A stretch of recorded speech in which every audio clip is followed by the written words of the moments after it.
Have you ever felt like you're not doing enough?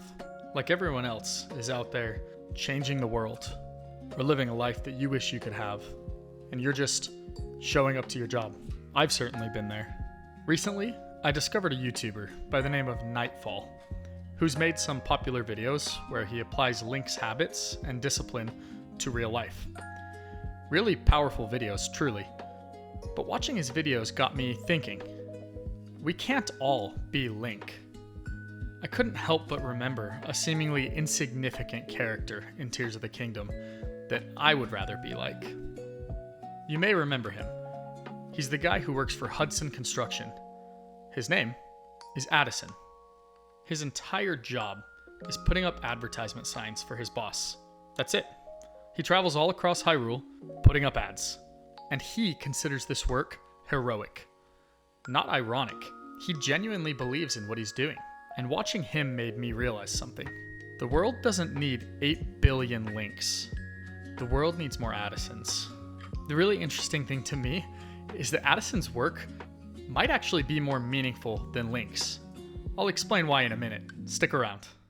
So when you find Addison, he's always struggling. His sign keeps falling over and he can't seem to do it alone. So he seeks the player's help. And look, most players think these quests are kind of annoying. You're exploring, trying to get somewhere, and there's this guy asking you to balance a sign. You don't even get a great reward for it. But a lot of people still help him anyway. There's something about Addison that makes you want to help him. So you use Ultra Hand to build supports. You use whatever's in the area, usually construction materials or some Zonai stuff. You stabilize it just long enough for Addison to do his part. He'll secure the base himself and the job is done. You don't have to help him. There's no quest marker, and there's certainly no legendary weapon waiting for you once you finish his quests.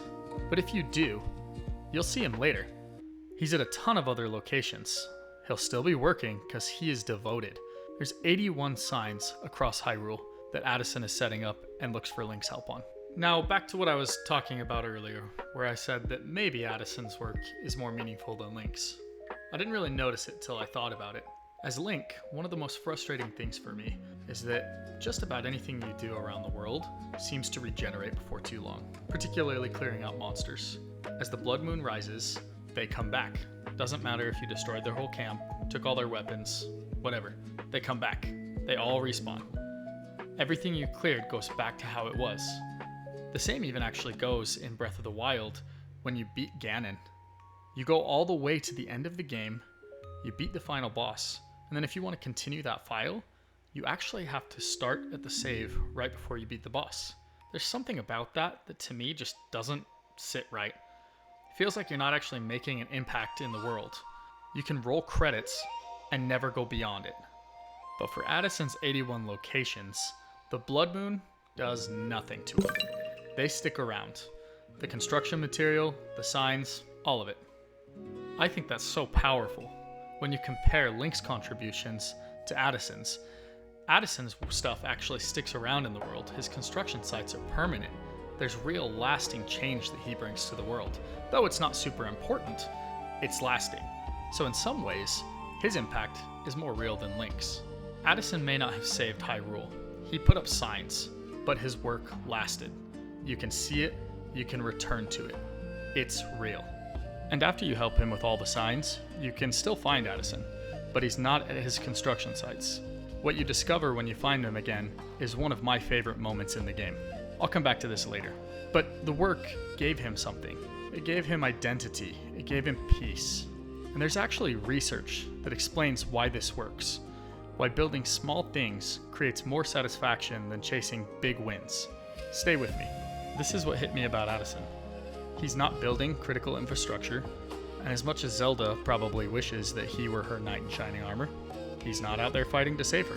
He's putting up advertisements for his boss. And yet, he shows up, taking pride in his work at every location Link shows up at. There's this Harvard study that looked at what actually makes people satisfied at work. They tracked thousands of people taking daily logs over months. And it wasn't the big wins or the promotions. It wasn't the massive achievements that took months to complete. It was that they were making progress that brought satisfaction. Small, consistent progress on the work that was in front of them. Even minor wins, or incremental steps forward. That's what created sustained satisfaction. The big victories provide temporary highs, and they fade away just as quickly. It's the small wins that matter. The day-to-day efforts have a compounding effect. Addison doesn't wait until all 81 signs are done to feel good. Each sign matters because each one is progress. He's not chasing some massive payoff at the end. He's building day after day. The peace and passion that he exemplifies comes from his consistency. How many of us dismiss our own work because it's just a job, because it's not heroic enough, because we're not the ones out there changing the world? You don't have to start the company. You can be the engineer who builds the product. You may not write What Does the Fox Say, which arguably is one of the best songs of all time, but you can write a really bad yet heartfelt song for your spouse as a birthday present. You don't have to save the world. You can show up with devotion to the work that's in front of you.